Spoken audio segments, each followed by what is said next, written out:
Hello students, good morning. Vasudeva education channel पर स्वागत है आप सभी का। उम्मीद है सभी स्वस्थ होंगे। इस चैनल पर जो अपना लास्ट टॉपिक चल रहा था कल पिछले वीडियो में, जैसा आपने देखा, वायुदाब पेटियों की अपन बात कर रहे थे कि इस पृथ्वी पर कुल कितनी वायुदाब पेटियां हैं, और उन पेटियों को हमने 7 भागों में विभाजित किया था।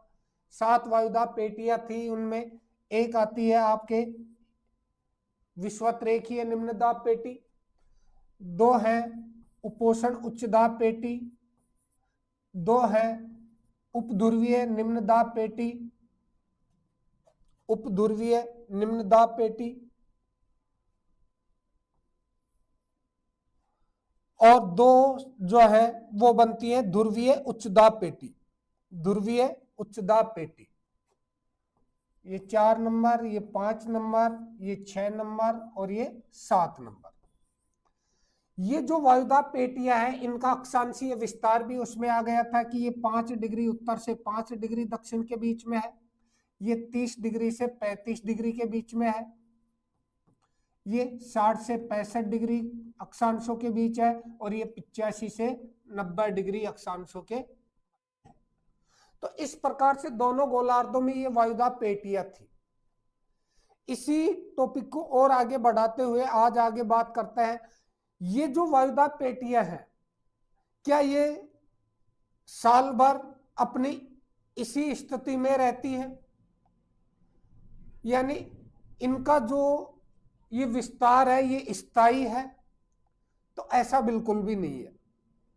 ये वायुदाब पेटियां स्थिर नहीं है, इनमें भी उत्तर या दक्षिण की ओर, उत्तरी ध्रुव या दक्षिणी ध्रुव की ओर विस्थापन होता रहता है। अब ये विस्थापन क्यों होता है, इसके पीछे कारण कौन से हैं, उनकी बात करते हैं। तो वायुदाब पेटियों का स्थानांतरण, वायुदाब पेटियों का स्थानांतरण, अगर विस्थापन या स्थानांतरण की बात करें तो इसके पीछे 2 बड़े कारण हैं। एक है सूर्य की स्थिति, सूर्य की स्थिति, और एक है जल और स्थल का वितरण एवं स्थल का वितरण। जल एवं स्थल का वितरण। अब ये सूर्य की स्थिति से जो वायुदाब पेटियों में स्थानांतरण होता है, ये कैसे होता है, पहले इसकी बात कर लेते हैं। देखिए, सूर्य जो है ना, ये हमेशा चमकता है इस कर्क रेखा से और मकर रेखा के मध्य, यानी 23.5 डिग्री उत्तरी अक्षांश से और 23.5 डिग्री दक्षिणी अक्षांश के मध्य, इसी के बीच सूर्य की स्थिति रहती है लंबवत। अब इन जो कर्क और मकर रेखा के बीच में है, ये भी सूर्य की जो स्थिति है वो साल भर एक समान नहीं रहती, इसमें भी परिवर्तन होता रहता है। जैसे अगर हम बात करें कि पृथ्वी का जो केंद्रीय भाग है, पृथ्वी के मध्य से होकर गुजरने वाली जो रेखा है, जिसको नाम दिया जाता है विषुवत रेखा, विषुवत रेखा या भूमध्य रेखा। इस भूमध्य रेखा की अगर बात करें तो भूमध्य रेखा पर जो सूर्य है वो साल में 2 बार लंबवत चमकता है, 21 मार्च और 23 सितंबर को। 21 मार्च और 23 सितंबर को सूर्य की जो बिल्कुल लंबवत स्थिति होती है वो होती है विषुवत रेखा पर। तो ऐसे में इन दोनों तिथियों को, 21 मार्च और 23 सितंबर को जो है, सभी वायुदाब पेटियां अपने मूल अक्षांशीय विस्तार के अंतर्गत स्थित होती है, जैसा कि इस डायग्राम में दिख रहा है। यानी विषुवत रेखीय निम्न दाब की पेटी का विस्तार होगा 5 डिग्री उत्तर से 5 डिग्री दक्षिण अक्षांश के बीच में।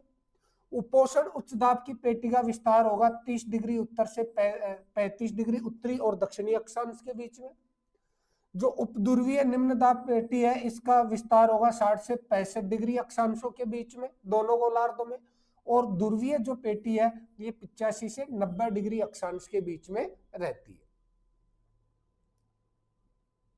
लेकिन 21 मार्च के बाद जो सूर्य है ये उत्तरायण की ओर आता है, उत्तरायण की स्थिति में आता है। उत्तरायण की स्थिति मतलब भूमध्य रेखा या विषुवत रेखा के धीरे धीरे उत्तर में सूर्य है वो लंबवत चमकने लगता है।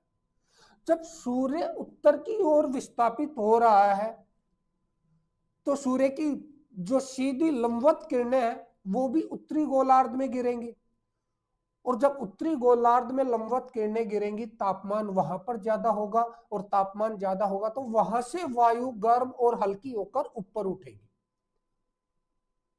यानी ये जो निम्न दाब की पेटी है, विषुवत रेखीय निम्न दाब की पेटी, ये उत्तर की ओर विस्थापित होती जाएगी सूर्य की उत्तरायण की स्थिति में। और ये कब तक रहता है?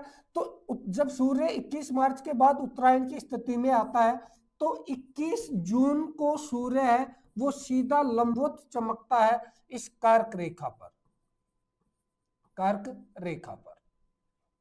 तो 21 जून तक जो है ये विषुवत रेखीय निम्न दाब पेटी, इसका विस्थापन होता है उत्तर की ओर, 5 डिग्री उत्तर की ओर विस्थापन हो जाता है, 5 डिग्री उत्तर। तो ऐसे में ये कहें कि इस समय 21 जून को जो है विषुवत रेखीय निम्न दाब पेटी जो है इसका विस्तार होगा 0 से 10 डिग्री उत्तरी अक्षांश के मध्य। 5 डिग्री उत्तर की ओर विस्थापित हो जाएगी तो इसका विस्तार होगा 0 से 10 डिग्री उत्तरी अक्षांश के मध्य। ऐसे ही जो उपोषण उच्च दाब की पेटी है जिसका मूल रूप से विस्तार 30 से 35 डिग्री अक्षांश के बीच में है, ये इसका विस्तार हो जाएगा 5 डिग्री उत्तर और विस्थापित होगा तो 30 से 40 डिग्री अक्षांश के मध्य, 30 से 40 डिग्री अक्षांश के मध्य। और जो उपध्रुवीय निम्न दाब पेटी है 60 से 65 डिग्री अक्षांशों के बीच में, इसका विस्तार हो जाएगा 60 से 70 डिग्री उत्तरी अक्षांश के मध्य। तो ऐसे में ध्रुवीय पेटियों को छोड़कर, दोनों ध्रुवीय उच्च दाब की पेटियों को छोड़कर शेष जो 5 वायु दाब पेटियां हैं वो सूर्य के उत्तरायण की स्थिति में होने के कारण 5 डिग्री उत्तर की ओर विस्थापित हो जाती है। और जब सूर्य 23 सितंबर के बाद दक्षिणायन की स्थिति में आता है तो उस समय ये सभी 5 वायु दाब पेटियां जो है वो 5 डिग्री दक्षिण की ओर विस्थापित हो जाती है, स्थानांतरित हो जाती है। तो ध्यान रखें सभी वायुदाब पेटियां हैं वो स्थिर नहीं है, इनका जो विस्तार है वो इन्हीं अक्षांशों के मध्य नहीं है। सूर्य के उत्तरायण और दक्षिणायन के साथ ये कभी 5 डिग्री उत्तर की ओर विस्थापित हो जाती है और कभी 5 डिग्री दक्षिण की ओर विस्थापित हो जाती है। अब जब वायु दाब पेटियों में स्थानांतरण हो रहा है तो वायु दाब के कारण हमारी इस पृथ्वी तल पर सबसे बड़ी जो मौसमी घटनाएं घटित होती है उनमें आती है पवनें। धरातल पर जो क्षैतिज पवनें चलती है वो क्षैतिज पवनों का मूल जो कारण होता है वो वायुदाब ही होता है, और इन पवनों के कारण हमारी इस पृथ्वी तल पर, इस ग्लोब के ऊपर कुछ विशेष क्षेत्रों में विशेष प्रकार की जलवायु की उत्पत्ति होती है जिनकी हम चर्चा करेंगे पवनों के अंतर्गत अगले वीडियो में। उससे पहले अगर दूसरा फिर इसका जो कारण अगर देखा जाए वायुदाब पेटियों के स्थानांतरण का तो यह आता है जल एवं स्थल का असमान वितरण। जल एवं स्थल का असमान वितरण। देखिए विशेष रूप से अगर हम विश्व मानचित्र को देखें, ग्लोब को देखें तो विषुवत रेखा के उत्तर वाला जो भाग है वहां पर स्थलीय क्षेत्र का विस्तार अधिक है और जलीय क्षेत्र का विस्तार कम है, जबकि दक्षिणी जो गोलार्ध है इस दक्षिणी गोलार्ध के अंदर स्थलीय विस्तार कम है और जलीय विस्तार अधिक है, यानी महासागर अधिक फैले हुए हैं। अब जल और स्थल के जो गर्म और शीतल होने का जो स्वभाव है, जो गर्म और शीतल होने की जो प्रक्रिया है, उसमें भिन्नता पाई जाती है। स्थलीय क्षेत्र सूर्य ताप से शीघ्र गर्म होता है, शीघ्र ही शीतल हो जाता है। जलीय क्षेत्र यानी जल जो है वो धीरे धीरे सूर्य ताप से उष्मा प्राप्त करता है, धीरे धीरे गर्म होता है, धीरे धीरे ही शीतल होता है।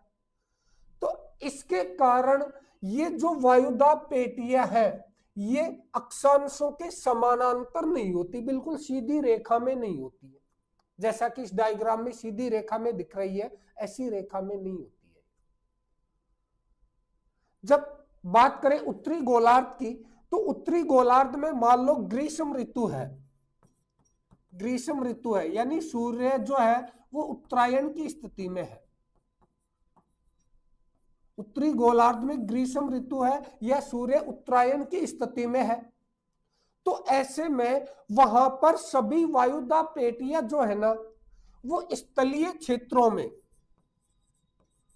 स्थलीय क्षेत्रों में उत्तर की ओर तथा जलीय क्षेत्रों में, जलीय क्षेत्रों में दक्षिण की ओर, दक्षिण की ओर मुड़ जाती है, दक्षिण की ओर मुड़ जाती है। यानी स्थलीय जो क्षेत्र है वो ग्रीष्म ऋतु है, तापमान ज्यादा है, तो तापमान ज्यादा होगा तो वायुदाब कम होगा, सीधी सी बात है। तापमान वायुदाब में विपरीत संबंध होता है। तो ऐसे में स्थलीय क्षेत्रों में तो ये उत्तर की ओर विस्थापित हो जाती है, और जो जलीय क्षेत्र है वहां पर ये दक्षिण की ओर मुड़ी रहती है। यानी ये कहूं कि इस प्रकार से इनका जो है ना विस्तार हो जाता है। स्थलीय क्षेत्रों में ये उत्तर की ओर होंगी, ये स्थलीय क्षेत्र को दर्शाएगा, और अगर ये कहीं पर नीचे दक्षिण की ओर मुड़ी हुई है तो ये जलीय क्षेत्र को दर्शाएगा। इसके विपरीत अगर बात करें शीत ऋतु की, शीत ऋतु की, या सूर्य जब दक्षिण की स्थिति में हो, तो इस स्थिति की बात करें तो चूंकि दक्षिणी गोलार्ध में जो है सूर्य लंबवत चमकेगा, तो उत्तरी गोलार्ध में क्या होगा, शीत ऋतु होगी, सूर्य की किरणें तिरछी पड़ेंगी, तापमान कम रहेगा, सर्दियां रहेंगी। अब ऐसी स्थिति में जो स्थलीय क्षेत्र है, उत्तरी गोलार्ध में जो स्थलीय क्षेत्र है वहां तापमान कम रहने के कारण उच्च वायुदाब होगा, उच्च वायुदाब होगा। और जो जलीय क्षेत्र है, इन जलीय क्षेत्रों में तापमान स्थल की तुलना में अधिक होगा, और तापमान अधिक होगा तो यहां निम्न वायुदाब होगा। तो इस कारण से शीत ऋतु के दौरान उत्तरी गोलार्ध में जो ये वायुदाब पेटियां है, ये वायुदाब पेटियां स्थलीय क्षेत्रों में दक्षिण की ओर और जलीय क्षेत्रों में उत्तर की ओर मुड़ी होती है। यानी सीधी नहीं होती उत्तरी गोलार्ध के अंदर ये वायुदाब पेटियां, ये टेढ़ी मेढ़ी होती है, और इस टेढ़ी मेढ़ी होने के पीछे का कारण है जल और स्थल का असमान वितरण। जबकि बात करें दक्षिणी गोलार्ध की, तो दक्षिणी गोलार्ध में चूंकि जलीय क्षेत्र का विस्तार ज्यादा है, महासागरीय क्षेत्र ज्यादा है, और महासागरीय क्षेत्र अधिक होने के कारण यहां पर जो है ये ये वायुदाब पेटियां जो है ना वो अक्षांश रेखाओं के लगभग समानांतर होती है, लगभग सीधी होती है। क्योंकि जल ही जल है तो निश्चित रूप से पूरे के पूरे क्षेत्र में जल का तापमान एक होगा, तापमान एक होगा तो वायुदाब भी एक होगा, और स्थिति में ये जो वायुदाब पेटियां है दक्षिणी गोलार्ध में लगभग अक्षांश रेखाओं के साथ समानांतर होती है, सीधी होती है। ये भी ध्यान रखने की बात। अब उसके बाद इसी वायुदाब पेटियों से संबंधित एक और छोटा सा टॉपिक आता है, उसकी बात कर लेते हैं, और वो है दाब प्रवणता। दाब प्रवणता,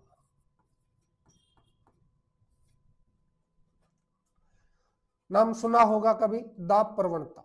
नाम नहीं भी सुना है तो मैं आपको बता दूं, हम प्रतिदिन अपने जिस भी क्षेत्र में रहते हैं वहां ये महसूस करते हैं कि कभी हवाएं बिल्कुल शांत हो जाती है, हवाएं नहीं चलती है, मौसम बिल्कुल शांत रहता है। कभी धीमी गति से हवाएं चलती है, कभी तीव्र गति से तूफान के रूप में, जिसको राजस्थान की भाषा में कहें तो आंधी के रूप में हवाएं चलती है। इन हवाओं के पीछे का कारण क्या है? ये हवाएं क्यों चलती है, ये पवनें क्यों चलती है इस धरातल पर? क्षैतिज पवनों की बात कर रहा हूं। धरातल के साथ जो क्षैतिज पवनें चलती है, इसके पीछे का कारण क्या है? तो इसके पीछे का सबसे बड़ा जो कारण होता है, वो कारण होता है दाब प्रवणता। दाब प्रवणता। अब दाब प्रवणता होती क्या है इसकी बात करें तो दाब प्रवणता होता है दो स्थानों के मध्य वायु दाब में,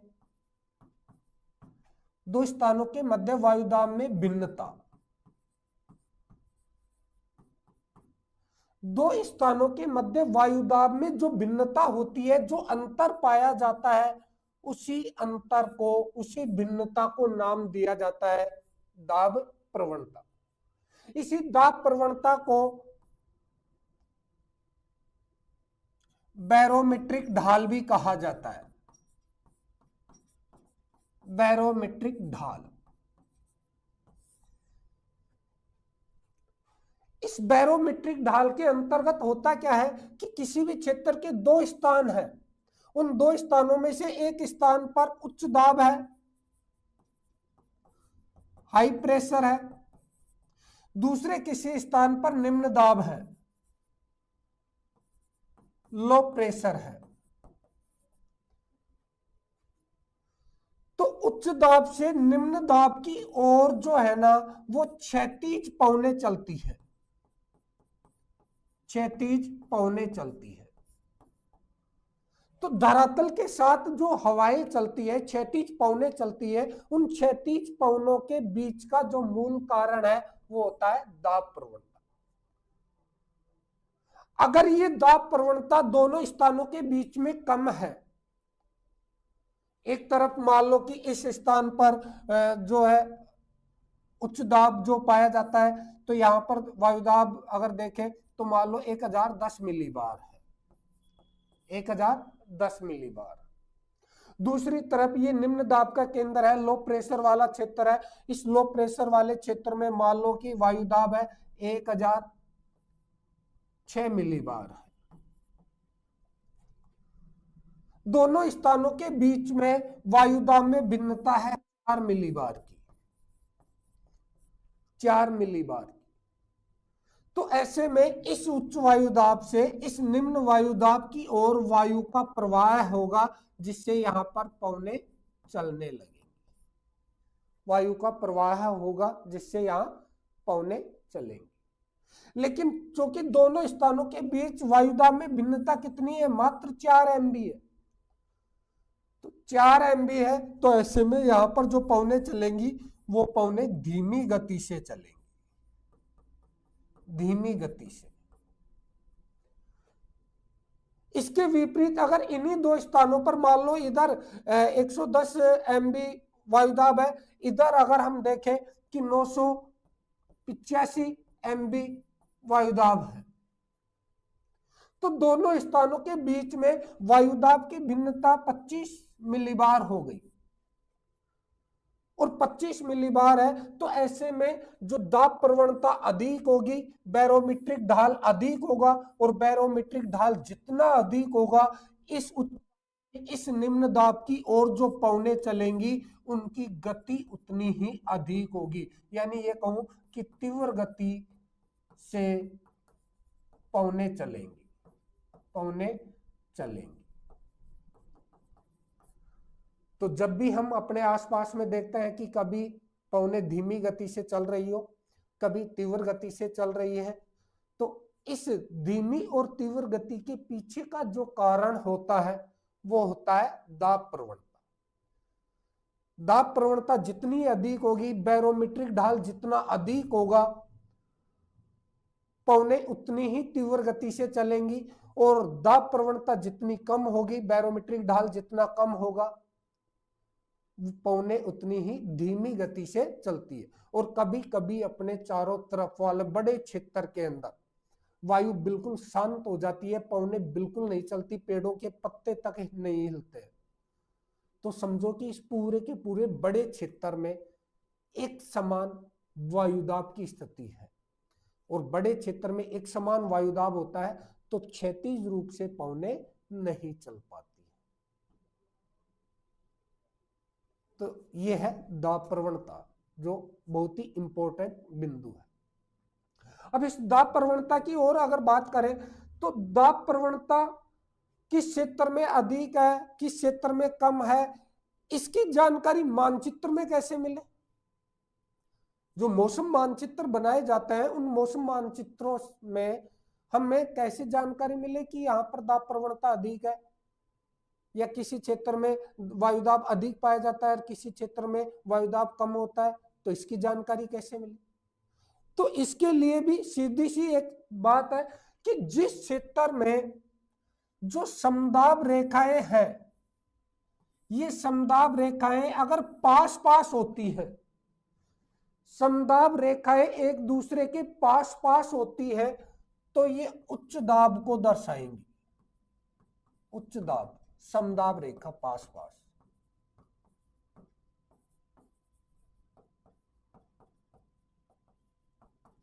अगर समदाब रेखाएं एक दूसरे के निकट है, पास पास है, तो वो उच्च दाब को दर्शाती है, हाई प्रेशर को दर्शाती है, उस क्षेत्र में वायुदाब अधिक पाया जाता है। और दूसरा, अगर किसी उसी के पास वाले दूसरे क्षेत्र में समदाब रेखाएं एक दूसरे से दूर दूर स्थित हो, समदाब रेखाएं एक दूसरे से दूर दूर स्थित हो, तो ये निम्न दाब को दर्शाती है। निम्न दाब, लो प्रेशर, समदाब रेखा दूर दूर।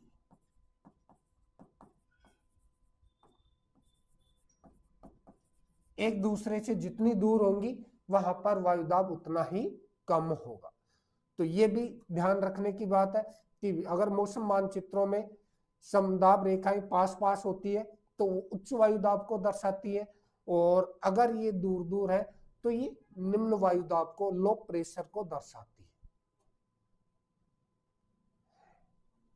है। इन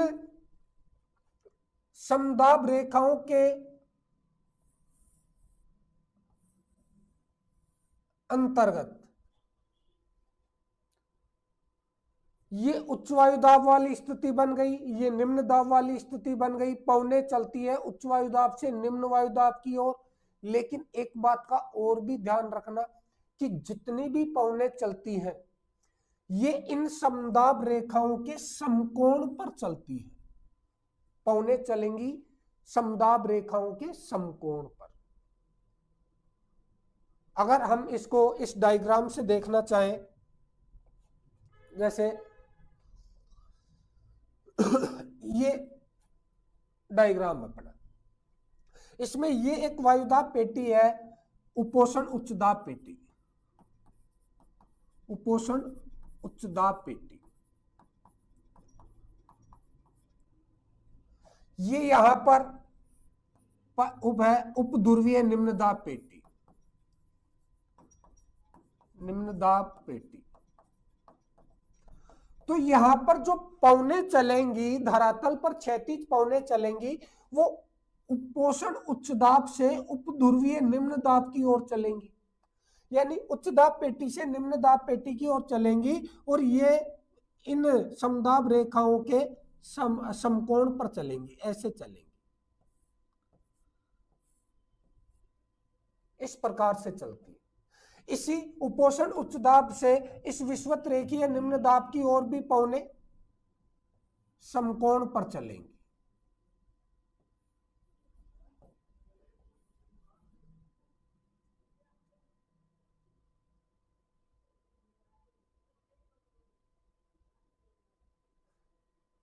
ऐसे में जब हम किसी डायग्राम के अंदर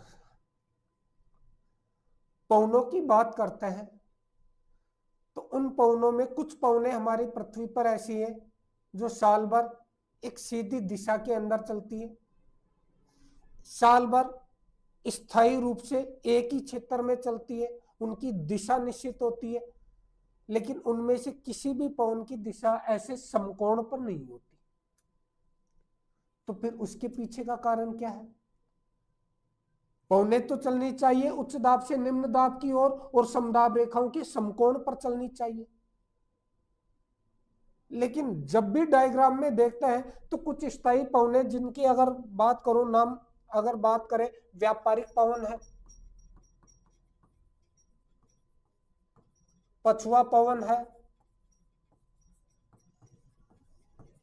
ध्रुवीय पवने हैं, मूल रूप से इन्हीं पवनों की बात कर लें। ये पृथ्वी तल पर चलने वाली कुछ स्थायी पवने हैं, सनातनी पवने हैं, प्रचलित पवने हैं। इन पवनों को अगर हम डायग्राम में देखते हैं तो ये इन समदाब रेखाओं के समकोण पर चलती हुई प्रतीत नहीं होती है, समकोण पर नहीं चलती। इनमें से अगर बात करें व्यापारिक पवनों की तो व्यापारिक पवनों की दिशा उत्तरी गोलार्ध में ये होती है, उत्तर पूर्व से दक्षिण पश्चिम। दक्षिणी गोलार्ध की अगर बात करें तो दक्षिणी गोलार्ध में स्थिति ये होती है, दक्षिण पूर्व से उत्तर पश्चिम। इसके पीछे का कारण क्या है? इसके पीछे का कारण माना जाता है पृथ्वी की जो घूर्णन गति होती है, घूर्णन गति के कारण उत्पन्न कोरियोलिस बल।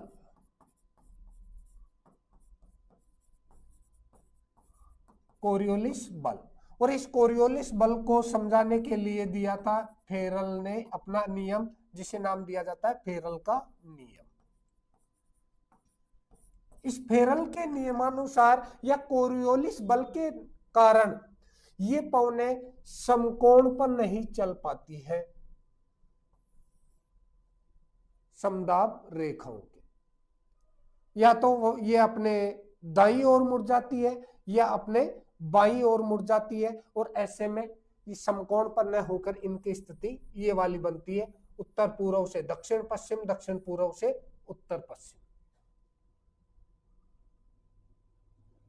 तो ध्यान रखें, मूल रूप से जितनी भी पवने हैं वो समदाब रेखाओं के समकोण पर चलती है, लेकिन पृथ्वी की इसी घूर्णन गति के कारण वो अपने दाएं या बाईं ओर दाएं या बाईं ओर मुड़ जाती है, और उसी के कारण मानचित्र पर जब भी हम डायग्राम में जब भी हम इन पवनों की दिशा देखते हैं तो ये पवने जो है समदाब रेखाओं के समकोण पर चलती प्रतीत नहीं होती है, दिखाई नहीं देती।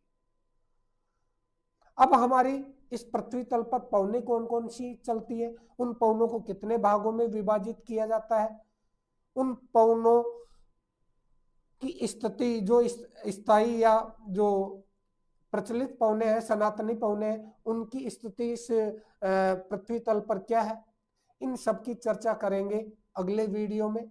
उससे पहले अगर आपको ये वीडियो पसंद आए तो लाइक करें, शेयर करें, सब्सक्राइब करें, और लेटेस्ट अपडेट के लिए बेल आइकन को प्रेस करें। जय हिंद।